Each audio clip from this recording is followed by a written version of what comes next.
अस्सलाम वालेकुम। उम्मीद है आप सब खैरियत से होंगे। अल्लाह ताला आपको और आपके घर वालों को हमेशा महफूज रखे और हर मुश्किल वक्त से बचा के रखे।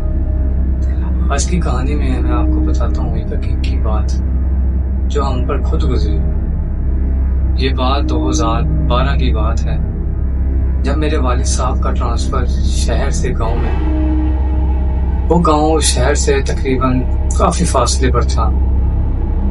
हमने पहले जाने से इनकार कर दिया, लेकिन वालिद साहब के साथ जाना भी लाजमी था। फिर बहरहाल हमने तैयारी कर ली और गांव के लिए रवाना।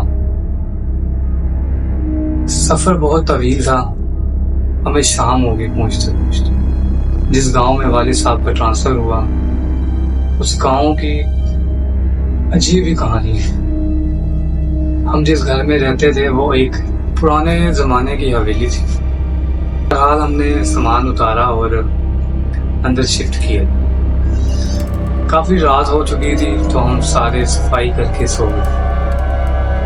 अगली सुबह जब हम उठे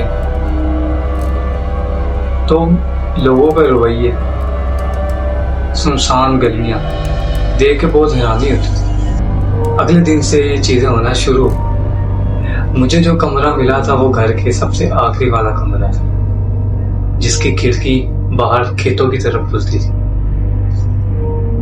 और गांव के नजदीक एक कब्रिस्तान था। मैं अपने कमरे की साफ सफाई कर रहा था कि मैंने खिड़की से देखा एक औरत वाइट कपड़ों के अंदर लगातार हमारे घर की तरफ देख रही। वो बात मुझे बहुत अजीब लगी। असर का टाइम था, मैं नमाज पढ़ के बच्चों के साथ खेलने चला गया। शाम टाइम जब वालिद साहब काम से वापस आए तो हम सब ने इकट्ठे बैठ कर खाना खाया और अपने अपने कमरे में चले गए।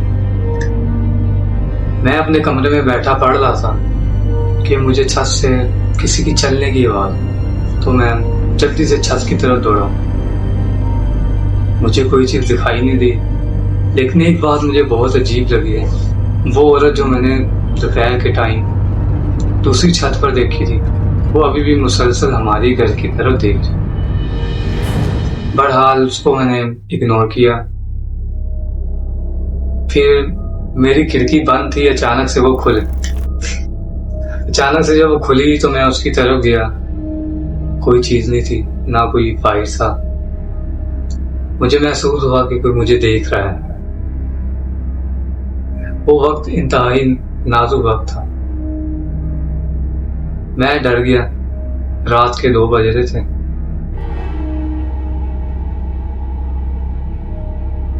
फिर मैं वापस आके अपने बिस्तर पे बैठ गया। इतने में बिल्ली की रोने की आवाज आने लगी। इस तरह की हरकतें अब शुरू हो चुकी थी। बहरहाल इसी तरह वक्त गुजरता रहा। अगली रात को जब मैं कमरे में बैठा हुआ था, अचानक से लाइट चली और दरवाजे पे खड़खड़ाहट की आवाजें आने लगी। मैं उठ के दरवाजे की तरफ गया तो कोई सफेद रंग की चीज तेजी से वहां से गुजरी। उसको देखकर मैं बहुत डर। अगले दिन मैंने सोचा कि मैं जाके मोहल्ले वालों से पूछूं उसके बारे में। मुझे एक मेरा दोस्त जो वहां पर नया बना था, उससे मैंने बात की तो उसने बताया कि यहाँ एक पुराने जमाने के लोग रहा करते थे, वो पता नहीं कहाँ चले गए और काफी अरसे से हवेली बंद। इसके इर्द गिर्द कोई जाता भी नहीं है। ये सुनकर मुझे और हैरानगी। मैंने ये बात अपने वालिदैन को बताई, लेकिन उन्होंने इस चीज को बिल्कुल भी पॉइंट आउट नहीं किया। वक्त गुजरता रहा, चीजें इस तरह की होती रही। फिर एक दिन बहुत ही काम ज्यादा खराब हो गया। मैं कमरे में बैठा हुआ था कि अचानक से किसी की चीखने की आवाज।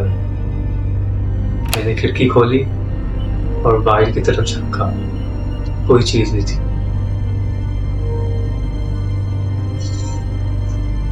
इस तरह वक्त गुजरता रहा। बाकी बात मैं आपको दूसरे पार्ट में बताऊंगा इंशाअल्लाह। जाते जाते चैनल को सब्सक्राइब कर दें ताकि आपको इन चीज़ों के बारे में मालूमात मिलती है।